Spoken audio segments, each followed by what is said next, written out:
सबका स्वागत है सोलो लेवलिंग के एक नए एपिसोड में। और आज मैं आप सबको सोलो लेवलिंग का सीजन 3 का एपिसोड 9 एक्सप्लेन करने वाला हूँ। और हम सब ने पहले के एपिसोड में ये देखा था कि संग डीवन किंग ब्रेन से फाइट करता है और संग डीवन किंग ब्रेन को हरा भी देता है। और इस जगह में संग ने डीवन क्रिस्टल के पूरे फ्लोर को क्लियर कर दिया है। और अब इसके आगे तो एपिसोड की स्टार्टिंग में हमें ये दिखाया जाता है कि संग की शैडो आर्मी क्रिस्टल को कलेक्ट कर रही होती है और डीवन किंग को हराने के बाद संग को बहुत सारे रिवॉर्ड भी मिलते हैं, जैसे की D1 monarch ring, D1 king के लॉन्ग स्वॉर्ड और संग को डीवन किंग के डैगर भी मिल जाते हैं। और इसी के साथ साथ उसे डीवन किंग का ब्लड भी मिल जाता है। और यहाँ संग डीवन मोनार्क की रिंग को भी पहन लेता है। और इस आइटम से संग की जो सेंस है वो 20 प्लस हो जाती है और जो उसकी इंटेलिजेंस स्टेट होती है वो भी 20 प्लस हो जाती है। तो इस जगह में संग ने सारे आइटम को कलेक्ट कर लिया था। और इसके बाद संग मनी मनी ये कहता है कि ये चीज बहुत ज्यादा इम्पोर्टेंट है क्योंकि ये डीवन किंग का ब्लड है। और इस जगह संग के पास सारे आइटम होते हैं जिससे वो होली वाटर ऑफ लाइफ को क्रिएट कर सकता है। और यहाँ दूसरे साइड से ईसल को संग की चिंता होती है और इसलिए वो संग को ये कहती है कि संजन वो सर आप ठीक है ना। और यहाँ संग उसे ये कहता है कि मैं ठीक हूँ। और इसके बाद संग होली वाटर ऑफ लाइफ को क्रिएट करने का प्रोसेस स्टार्ट कर देता है। और इस प्रोसेस का सक्सेसफुली होना क्राफ्टर के इंटेलिजेंस स्टेज में डिपेंड करता है। और इस जगह में काउंटडाउन भी स्टार्ट हो जाता है। और यहाँ संग ये कहता है कि जो मेरी क्राफ्टिंग की सक्सेस है वो मेरे इंटेलिजेंट पॉइंट में डिपेंड करती है।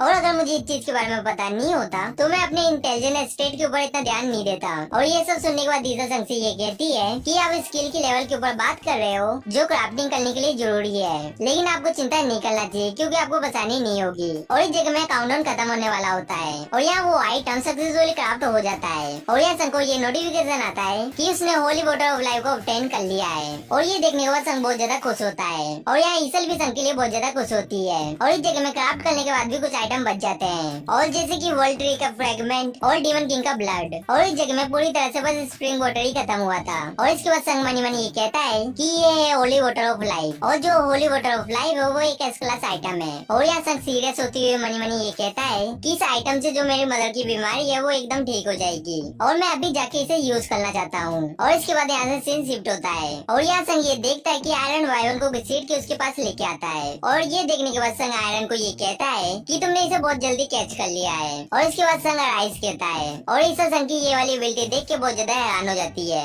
और संजन वो ये भी कहता है कि मैं डीमनों को अपने शैडो में कन्वर्ट नहीं कर सकता, लेकिन ये एक वाइवन है इसलिए चीजें अलग है। और यहाँ संग को नोटिफिकेशन भी आता है शैडो का नाम रखने का, लेकिन इस जगह में संग को वाइवन का पहले वाला नाम याद ही नहीं आ रहा होता है। और ये देखने के बाद ईसा संग को ये कहती है कि सर आप नाम याद रखने में बहुत ज्यादा बुरे हो। और इसके बाद संग इस वाइवन का नाम किससे रख देता है। और ईसा संग को ये कहती है कि अगर हम लोग इसके ऊपर राइड करके जाएंगे तो हम जल्दी पहुंच जाएंगे मेरे क्लैन में। लेकिन यहाँ संग मनी मनी ये सोच रहा होता है कि मुझे इस डीवन क्रिस्टल से बाहर निकलने के लिए क्या मुझे वापस नीचे जाना पड़ेगा और मैं ये चाहता हूँ कि मैं इस जगह से जल्दी निकलूं। और ईसा संग को ये भी कहती है कि हमारा क्लैन पार्टी अनाउंस करेगा हमारे वापस आने की वजह से और जो मेरे फादर है वो भी बहुत ज्यादा खुश होंगे। लेकिन यहाँ संग मनी मनी ये कहता है कि अभी तक उसके क्वेस्ट का रिवॉर्ड उसे रिसीव नहीं हुआ है। और इसलिए संग इंटरफेस को खोलता है और उसे रिवॉर्ड कलेक्ट करने का ऑप्शन मिल जाता है। और यहाँ संग टॉप टायर रूइन स्टोन को ऑब्टेन कर लेता है और उसे 30 बोनस स्टेज पॉइंट भी मिलते हैं और संग को डीवन स्लेयर का टाइटल भी मिल जाता है। और यहाँ संग रूइन स्टोन को निकालता है और इस स्टोन के अंदर शैडो एक्सचेंज स्किल होता है। और इसके बाद संग इस स्टोन को तोड़ देता है और इस जगह में संग को शैडो एक्सचेंज स्किल मिल जाती है।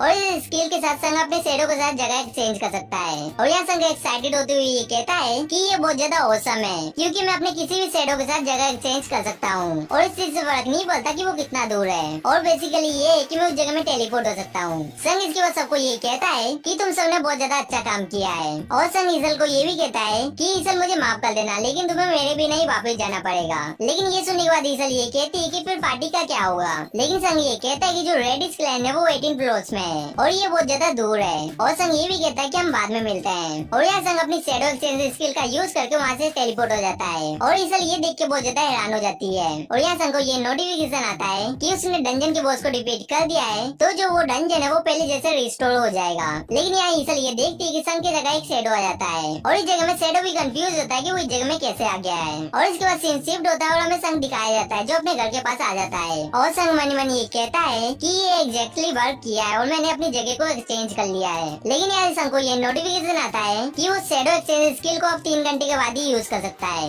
और इसके बाद संग केजल को समन करता है और उसके ऊपर बैठ के सीधा हॉस्पिटल की तरफ जाने लगता है। और इसके बाद यहाँ से सीन शिफ्ट होता है और हमें एंटर स्टेशन की बिल्डिंग की तरफ ले जाया जाता है। और इस जगह में मिस्टर वो ये कहते हैं कि इस वीडियो को हमें जापान से भेजा गया है और इस वीडियो को सैटेलाइट कैमरे से लिया गया है जो मानव को डिटेक्ट कर सकता है। और यहाँ चेयरमैन ये सब सुनने के बाद ये कहते हैं कि जो फर्स्ट, सेकंड और थर्ड मिशन के जो डॉक्यूमेंट थे वो डिस्ट्रॉय हो चुके हैं। और जैसे गेटोलूइस ने ये बताया था, ये देखने से ऐसे ही लग रहा है। और इसके बाद चेयरमैन मनी मनी ये कहते हैं कि फैक्ट ये है कि जो एंट है वो अपने पेरेंट्स को चेंज करते जा रहे हैं। और इसका मतलब ये है कि जो उनकी न्यू जनरेशन है वो इवॉल्व करती जा रही है और उनकी हर एक जनरेशन एक ही साथ जीती है और उनकी लाइफ स्पेन इतनी लंबी है। इसके बाद चेयरमैन मिस्टर वू को ये कहते हैं कि एंट को ये बात पता चली कि उनकी क्वीन खतरे में, तो वो टनल में वापस आ जाएंगे अपनी क्वीन को प्रोटेक्ट करने के लिए। और ये सुनने के बाद मिस्टर वू ये बताते हैं कि हम लोग सिग्नल जैमिंग का यूज करेंगे, क्योंकि जो एंट है वो स्पेशल वेव का यूज करके एक दूसरे से कम्युनिकेशन कर सकती है। तो इसलिए हम लोग रेडियो सिग्नल का यूज करके उन लोगों को कंफ्यूज कर देंगे। ये सब सुनने के बाद चेयरमैन ये कहते हैं कि हम सबको बस क्वीन और उसके बॉडीगार्ड को संभालना है। लेकिन यहाँ अचानक से चेयरमैन एक पावरफुल ऑरा को सेंस करते हैं और मिस्टर वू चेयरमैन से ये पूछते हैं कि सर क्या हुआ। चेयरमैन कहते हैं कि तुमने इसे फील नहीं किया क्या?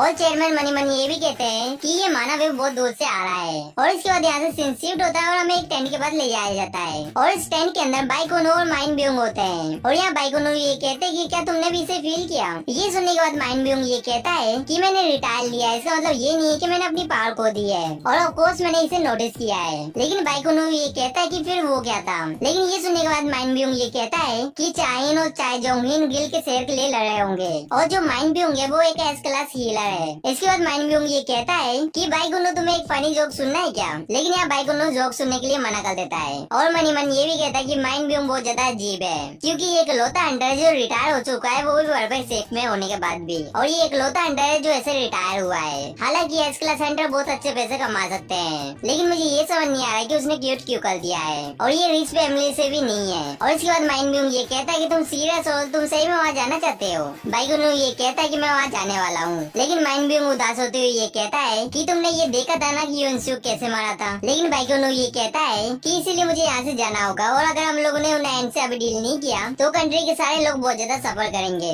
ये सुनने के बाद माइंड ब्यूइंग ये कहता है कि तुम कब से देशभक्ति करने लगे? बाइकोनो कहता है कि कुछ भी हो जाए लेकिन मुझे जाना होगा और अब तो मेरे पास जाने का रीजन भी है। लेकिन माइंड ब्यूइंग ये कहता है कि कुछ भी हो जाए लेकिन मैं नहीं जाऊंगा और अगर तुम हंटर को रिक्रूट करने के लिए आए हो तो तुम एकदम गलत जगह में आए हो। लेकिन बाइकोनो ये कहता है कि मैं तुम्हें रिक्रूट करने के लिए नहीं आया हूँ, मैं बस तुम्हें बाय करने के लिए आया हूँ, क्योंकि हमें पता नहीं है कि हम फिर से मिलेंगे कि नहीं मिलेंगे। ये सुनने के बाद माइंड ब्यूइंग बहुत ज्यादा हैरान हो जाता है और बाइकोनो को कहता है कि मैंने ये डिसाइड कर लिया है कि मैं टीचर बनने की एग्जाम को दूंगा और बस मैं एक टीचर बनना चाहता हूँ और एक सिंपल लाइफ जीना चाहता हूँ। ये सुनने के बाद बाइकोनो थोड़ा बहुत हैरान होता है और माइंड ब्यूइंग ये बताता है कि तुम्हें ये बात तो पता ही होगी कि जो यूजिन कंस्ट्रक्शन है वो एक गिल्ड को फॉर्म कर रहे हैं और वो एक्सपीरियंस सेंटर को भी ढूंढ रहे हैं और उन लोगों ने मुझे कांटेक्ट करके गिल्ड मास्टर की पोजीशन के लिए ऑफर दिया था और मेरे रिटायर होने की वजह से मुझे दूसरी कंपनी भी ऑफर दे रही है और मैं देखने से ऐसा नहीं लग रहा लेकिन मैं इस काम के लिए फिट नहीं हूँ, तो इसलिए मैं टीचर की एग्जाम देना चाहता हूँ और मैंने ये सोचा है कि मैं कोरियन हिस्ट्री पढ़ाऊंगा। लेकिन बाइकोनो ये पूछता है तुम कोरियन हिस्ट्री के बारे में क्यों सोच रहे हो? माइंड ब्यूइंग स्माइल करते हुए कहता है कि तुम मुझे जानते हो कि मुझे हिस्टोरिकल ड्रामा बहुत ज्यादा पसंद है। ये सुनने के बाद बाइकोनो ये कहता है कि तुम बहुत ज्यादा क्रेजी हो। लेकिन माइंड ब्यूइंग ये कहता है कि जो सिंपल लाइफ होती है वो ऐसी दिखती है और मैं ये चाहता हूँ कि मैं वॉर के बारे में रीड करूँ, मैं हिस्ट्री के बारे में भी जानना चाहता हूँ, लेकिन मैं फाइट नहीं करना चाहता हूँ। ये सुनने के बाद बाइकोनो मनी मनी ये कहता है कि ये सही कह रहा है, ये नॉर्मल है, लेकिन जो हंटर है वो अब नॉर्मल है और मैं ये बात सोचूं तो ऐसे बहुत सारे हंटर है जिन्हें फाइट करना पसंद नहीं है। और इसके बाद यहाँ से सीन शिफ्ट होता है और हमें हॉस्पिटल के पास ले जाया जाता है और हमें यहाँ दिखाया जाता है कि संजन वो विंडो को खोल के अंदर आ जाता है और अपनी मदर को देखने के बाद ये कहता है कि कुछ गड़बड़ हुई तो मैं पीछे नहीं हट सकता और जो मेरी मदर है वो होली वाटर ऑफ लाइफ को कंज्यूम करने की केपेबल नहीं है और अगर उन्हें कंज्यूम कर लिया तब भी ये गारंटी नहीं है कि वो ठीक हो जाएंगी। लेकिन मैंने सिस्टम को बहुत बार मिरेकल करते हुए देखा है और जो अभी तक मेरे साथ हुआ है वो सिस्टम की वजह से ही हुआ है और मैं सिस्टम की वजह से इतना पावरफुल बन पाया हूँ, तो इसलिए मुझे सिस्टम में एक और बार भरोसा करना चाहिए।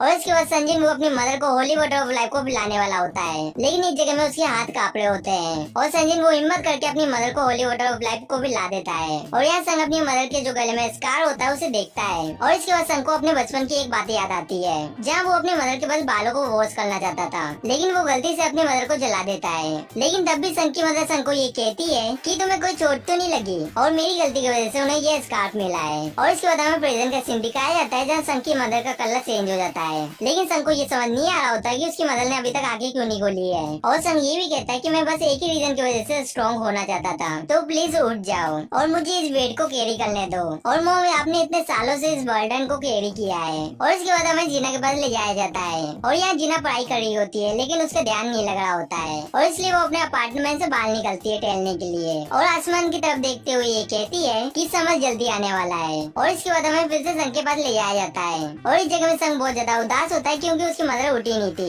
लेकिन यहाँ अचानक से संग की मदर उठ जाती है और कहती है कि संजय वो ये तुम हो क्या? और यहाँ संग अपनी मदर को देख के बहुत ज्यादा हैरान हो जाता है और यहाँ संग की मदर संग से ये पूछती है कि उसे सोते हुए कितना टाइम हो चुका है और यहाँ संग अपनी मदर को ये बताता है कि उसे सोते हुए साल हो चुके हैं। ये सुनने के बाद संग की मदर ये कहती है कि जीना कहाँ है और क्या वो ठीक है? और यहाँ संग के हाथ कांप रहे होते हैं लेकिन वो अपनी मदर को ये कहता है कि जीना एकदम ठीक है। और ये सुनने के बाद संग की मदर ये कहती है कि जीनो तुमने अपने वादे को पूरा किया है। और संग का हाथ पकड़ के ये कहती है कि तुम बहुत ज्यादा हटे हुए हो और तुमने बहुत सारी परेशानी का सामना किया है मेरे 4 साल स्लीप में जाने की वजह से और तुम्हें अपनी बहन को भी अकेले संभालना पड़ा। और ये सब सुनने के बाद संग रोने लगता है और ये एपिसोड यहीं पे खत्म हो जाता है। और यहाँ से जाने से पहले स्पेलिटी और एनिमे फ्यूजन को एक बहुत बड़ा शाउट आउट और हम सब मिलेंगे किसी नेक्स्ट वीडियो में। सायोनारा।